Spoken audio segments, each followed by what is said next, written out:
Hello, Mr. Mayor, members of council. My name is Matthew Carpenter. I'm the Chief Executive Officer of the Ann Arbor Area Transportation Authority. It's my pleasure today to provide you with a pre-recorded presentation about two of the major proposals that the RIDE has provided to the public recently, our long-range plan and our 2022 service and millage proposal. I'm going to share my screen.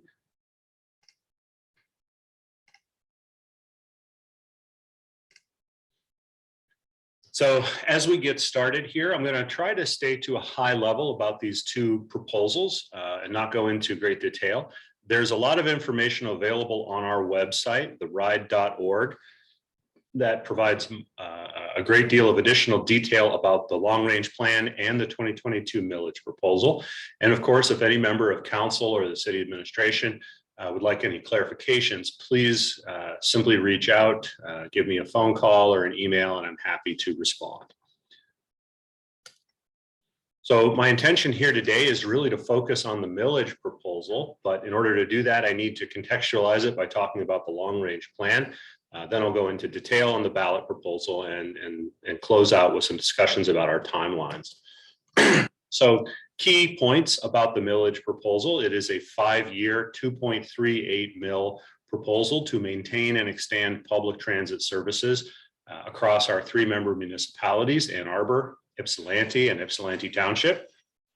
It would replace an existing $0.7 million property tax. So the net additional tax is 1.68. The proposal follows extensive public input, direction from our board, and takes direction from a lot of local policy documents that I'll discuss in a moment.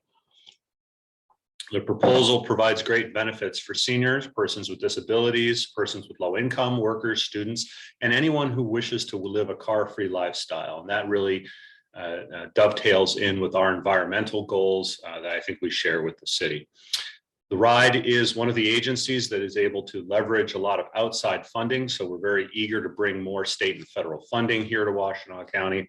And all of these proposals are outlined in detail, as I've said, in our long-range plan and our millage proposal. I'd like to take just a few moments and explain the relationship of these two documents. And the best metaphor is sort of these nesting bowls. The long-range plan really is our big picture, our 25-year vision for public transit and how it will evolve over the next 2.5 decades. The 2022 millage plan is really our short-term plan. It's just the first 5 years of that long-range plan. Interesting point about the 25-year vision. The RIDE by law can only go to voters for 5-year millages. So the 25-year plan has built-in opportunities for the voters and stakeholders to weigh in on the progress of public transit. So every 5 years, we'll have to go back to the voters. And if they ask us to go more slowly or more quickly, we can adjust as necessary. So where do the goals for the long-range plan and millage come from? As I mentioned, we serve Ann Arbor, Ypsilanti, and Ypsilanti Township as members of the authority. We also provide service to Pittsfield, Scioto, and Superior Township, and we're heavily involved with the greater Metro Detroit region through the RTA. We take a lot of direction from the stated policy goals and values of our member municipalities. So documents like the A20 plan, Ann Arbor's Transportation Master Plan, Moving Together. These are the kinds of documents we look to for direction.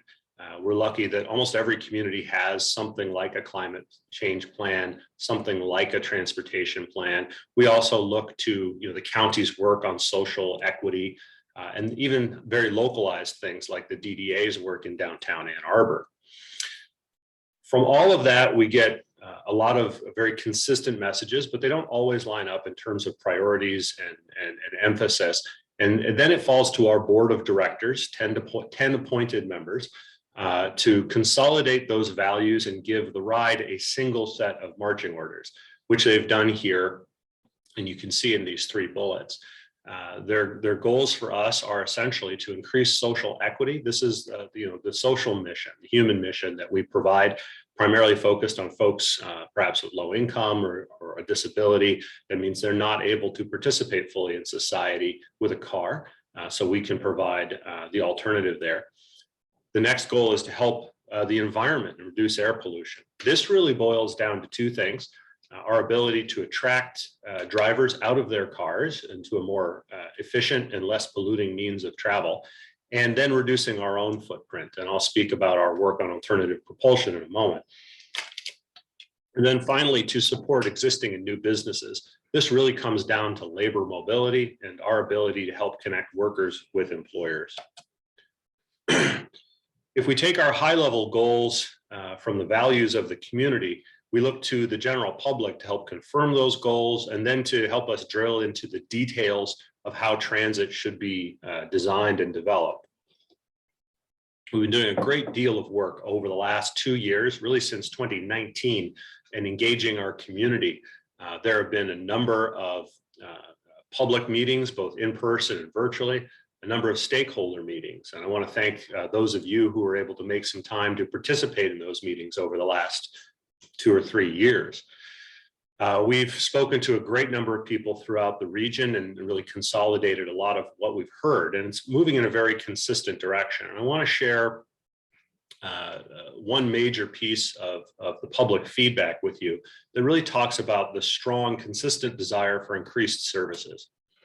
Last fall, in October of 2021, you may recall that we presented the community with 4 potential scenarios for how transit could evolve in the greater Ann Arbor-Ypsilanti area. The 4 scenarios included a baseline scenario, which basically was a do-nothing idea, no tax increase, but no increase in service as well. And then we provided 3 more options here represented by minor, modest, and major enhancements, basically small, medium, and large additional investments in public transit. And we asked the community, which one would you prefer? Which one lines up with your vision of your community? And we were very clear throughout this entire time about the costs and about the implications. We recognize that people need to make an informed decision, and they can't do that without some understanding of the magnitude of the expense. And so you may recall even last fall, we attached general millage rates and capital cost estimates to all of these proposals. All of this detail, by the way, is still on our website if you want to go and have another look at it. And usually, in my experience, when we provide people with this range of options, they tend to go up the middle. So I was surprised and frankly very heartened to see such a strong result from the community. They did not go up the middle. They went very clearly asking us to make a transformational, strong additional investment in public transit. And you can see here just the overwhelming support for option 4 and also for option 3, just overwhelming support for major investments in public transit. Now, the long-range plan, as I sort of finish up the discussion about the long-range 25-year vision, there's a lot of details. I'm not going to try to go into all of it. I do want to hit a couple of key points, though. I'll ask if you're interested, please give me a call or visit our website. There's a great deal more information there. The long-range plan, full build-out for the greater Ann Arbor-Ypsilanti area. You see a map here that kind of encapsulates it, doesn't get into all the details, but tries to catch the major investments. It's really pushing us towards becoming what we call a high-frequency network. I would characterize this as almost a European level of public transit service. It's geared towards attracting drivers out of their cars and onto public transit. While we do that, we're also meeting all of the social and environmental goals that I articulated earlier. It pushes our services to be more of a grid and less of a hub and spoke system, which we've traditionally been. You also see 2 bus rapid transit lines, a number of express lines. All of this is in addition to our regular local service and paratransit services. This really does begin to fulfill almost all of the vision that the city has articulated for public transit through your policy documents, the A20 plan and your transportation master plan. So we've gone back and double checked, and we think we can check almost every box from your plans in this blueprint. Another element that is in the long-range plan but is not included in any of our local millages is the concept of this regional park and ride. One of the things that comes very clearly through the A20 and the transportation master plan is the need to address commuting. Ann Arbor is very fortunate to have such a strong job center, but literally tens of thousands of people commute into the city every day. And that causes a fair degree of congestion and local consternation. The most effective way we can see to begin to address this is with more park and ride services. When we looked at the scale of it, I think that your TMP outlines maybe trying to attract 10,000 cars off the road, a 10,000 stall parking lot, just to put that in perspective, is roughly the size of the entire footprint of Briarwood Mall, including the building. So that's a big parking lot. We don't see any potential to do that around the existing Ann Arbor freeway ring. We think it would be more effective to push out to create a second ring of more remote park and rides at a greater physical distance from Ann Arbor, and then to use highway coaches like we use for Air Ride and the D2A2 service to transport people in and out of the city. This is something in the long range plan, not included in any of our local millages, because the chief beneficiaries are going to be major employers and residents from outside our taxing jurisdiction. So we need to find a different way of funding a service like this. I also want to acknowledge some recent successes where I think the city and the region are moving in the same direction with us, or rather we're moving in the same direction with you. Council's recently made some major improvements or approvals, I should say. Your approval for the continuation of development of the 350 South 5th Street, the old Y lot. The concept there to share the space with affordable housing and an expanded transit terminal. We're really excited about that and thank the city and its staff for participation there. And then recently, you've also rezoned a good chunk of the south side of Ann Arbor to the T1 zoning. And in the chicken and the egg discussion about how do you develop around transit, our intention is to try to be there early with an increased level of service to help guide that development towards the vision you've articulated.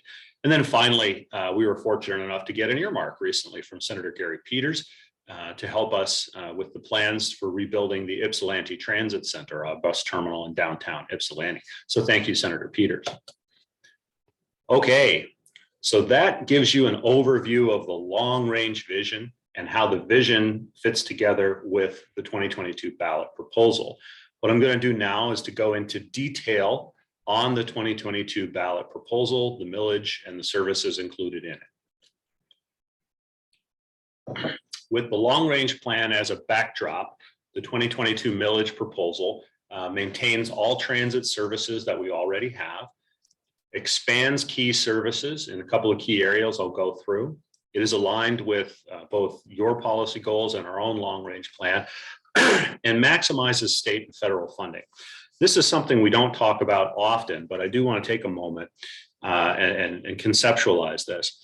The RIDE as a transit agency is eligible for state and federal grants that must come to public transit agencies only. The result is that for every $1 of local investment given to the RIDE, we can leverage another $1.40 in state and federal grants. That's on a bad day. On a good day, we hope to push that number up. So for every dollar we get from the local taxpayer, we can put $2.40 worth of service back into our community. It's important to understand, it's important for me to say, I guess, that all of our resources are invested into the community. We're not a private company. We don't have shareholders. There's no stock buybacks or anything. All of our services are subsidized and all of our resources go into serving our communities. So the millage proposal, to break it down, is comprised of 10 different elements. They are categorized into two thematic categories. Category A are the elements necessary to maintain our services, and category B are the elements necessary to expand public transit.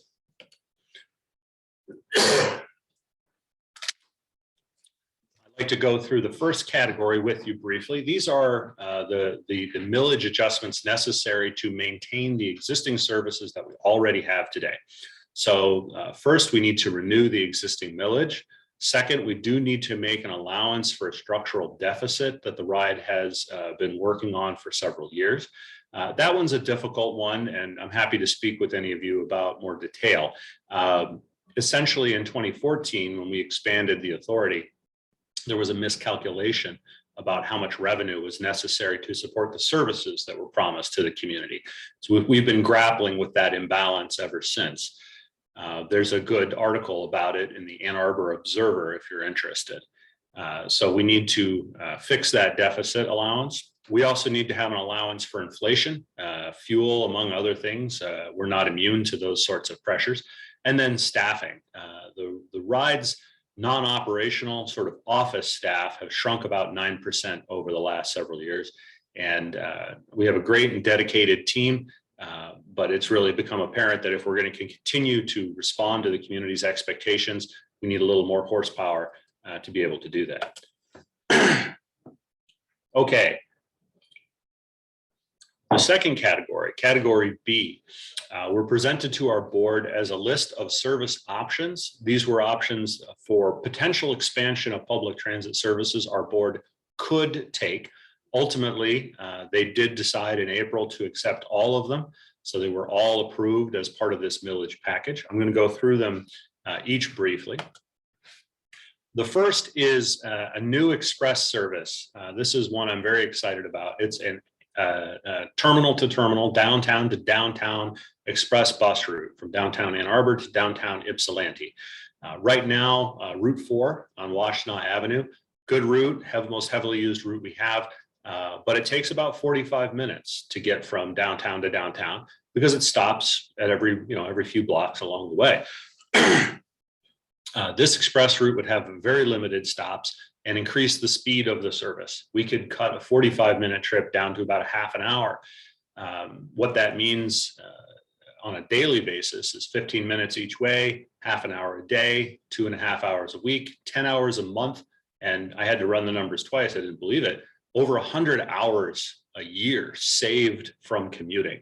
So this means a real improvement in speed, something called for, I believe, in your own transportation master plan, where we can bring these communities effectively closer together by reducing the relative distance, by increasing the speed. This really helps to the continued integration of the Ann Arbor and Ypsilanti areas, both socially and economically. The next proposal as part of this package was the expansion of longer hours of service system-wide. What this very simply means is we'd start the buses earlier and run them later across the entire service area.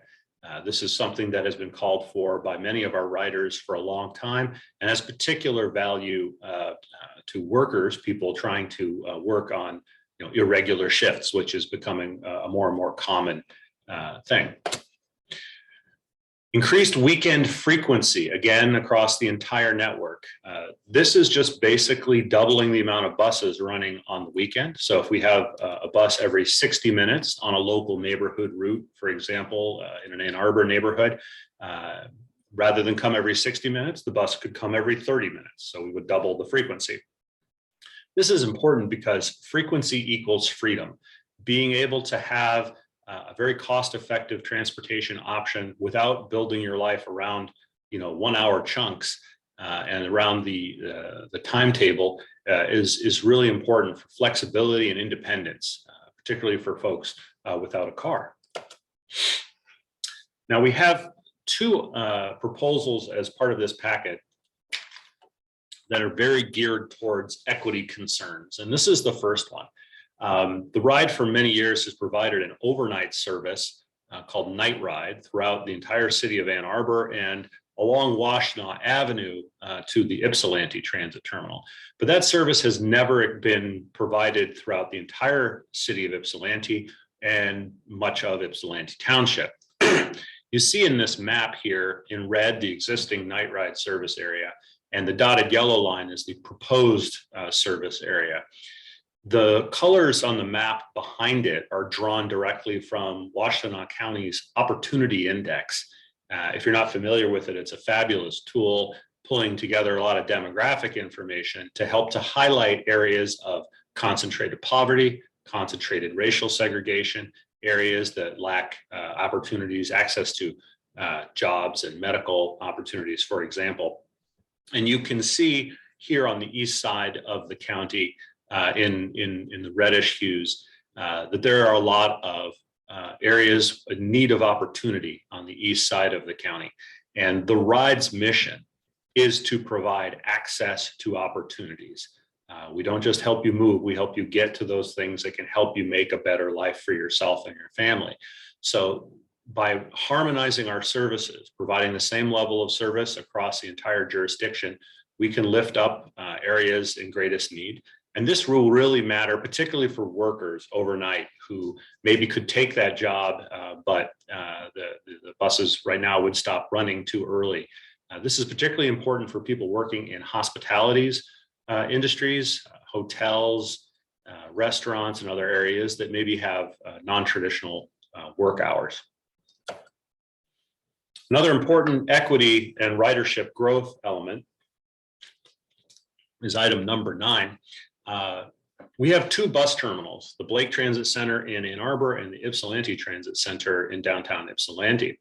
The Blake, if you've been there recently, you'll know has a customer service booth that is always staffed with customer service agents. The Ypsilanti Transit Center has a booth, but we've never had, to my knowledge, agents there, customer service agents in that facility. This is important for being able to provide equivalent levels of service and access for folks in the Ypsilanti area. So this proposal is basically to fix up that booth, make it look a little more professional, and then staff it with customer service agents. We would provide all of the same services that we do at the Blake. So folks in Ypsilanti would have access to being able to purchase fares and media, trip planning, get questions answered, but also sign up for things like low income discounted fares and other services that we provide. Finally, we have item 10. This is major funding for major capital projects. You might think of this as a capital set aside or a sinking fund. This, other than the other, the other ones are all about operational dollars. This one is about saving up money so we can afford large investments in major facilities such as terminals, bus rapid transit, new bus garage. But it's also something that we can use to help fund things like zero emission bus work. And I want to talk a little bit about this because the capital funding for public transit is a little bit confusing. The federal government is very generous in the United States and provides a good deal of funding for major capital projects for public transit. However, everyone across the country has to compete for those dollars. They are limited. And one of the biggest factors deciding whether or not the feds will approve a project is how much local money we can bring to the table.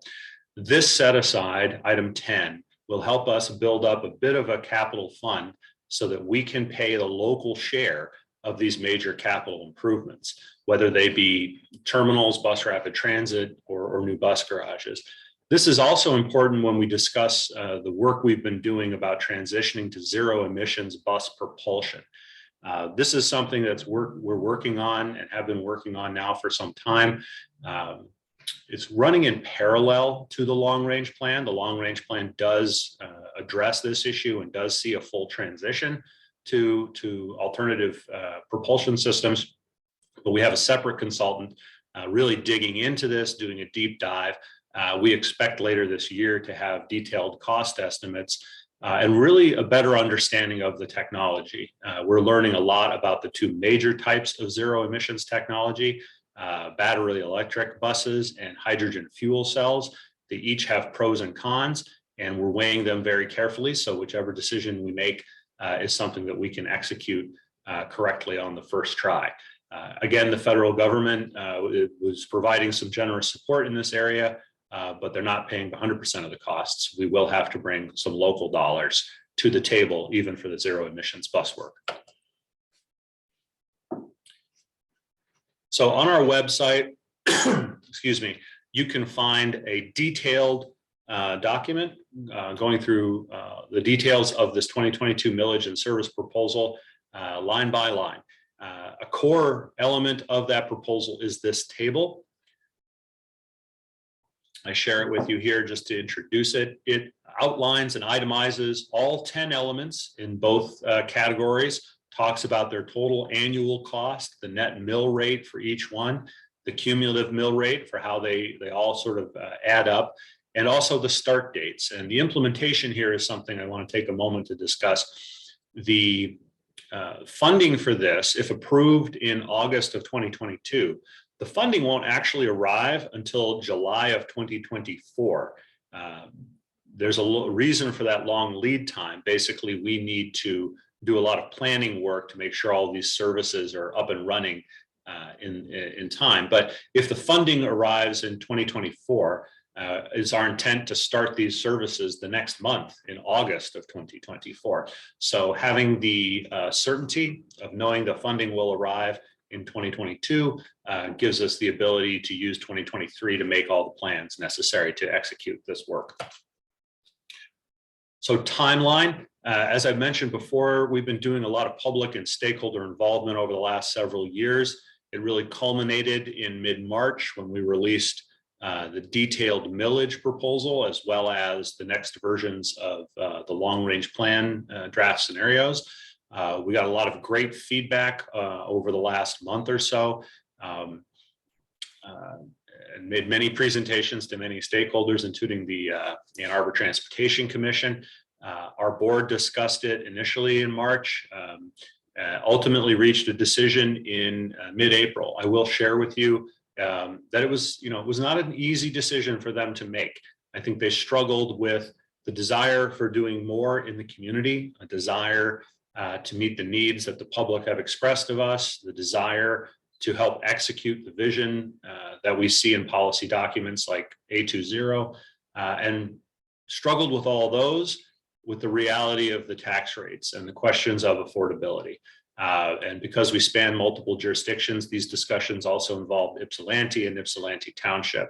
So it was not an easy decision, but they did eventually reach a decision. It was not unanimous, but it was a strong majority decision. And they made a decision to accept the entirety of the proposal I just outlined for you and place it on the August 2nd primarily election ballot. So we have submitted all the paperwork, and we look forward to hearing from the voters in August.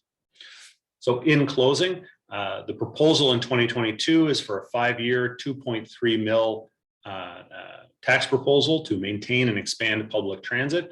This really follows extensive public input we've been gathering for a couple of years, our board's direction, and the values expressed in policy documents such as the A20 and the Transportation Master Plan, but not limited to those. The proposals provide great benefits for everyone in the community, for all of the goals that we have discussed, but particularly for folks like seniors, persons with disabilities, anyone with a low income, workers, students, and anyone trying to live a car-free lifestyle. We think that there's great benefit for all of those groups. So in closing, we want to thank you, Council, for your continued support over the years and for your leadership and guidance in helping to articulate the vision for this community. With that, I'll close by simply saying we're happy to speak with you or any member of the community about any of these proposals. Please feel free to reach out directly to me by phone or email, as well as our board members if you would like to speak with them as well. More information on all these proposals can be found on our website, and I hope you'll visit. And if you have any questions, again, please reach out and let me know. With that, thank you very much for your time. I hope you've enjoyed this presentation. Have a good afternoon. Bye-bye.